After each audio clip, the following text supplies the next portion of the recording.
Hello everybody, it's Dr. Drew Stabile with Stabilized Chiropractic, and welcome to your Health and Wellness blog.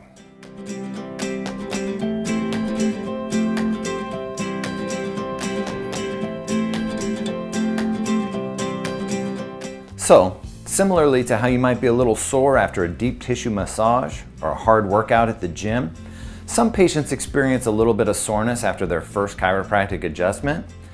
And a great way to combat that is just to use ice. If you use an ice pack on that sore area for 5 to 10 minutes, you'll prevent it from becoming a serious issue and it'll give you some great relief.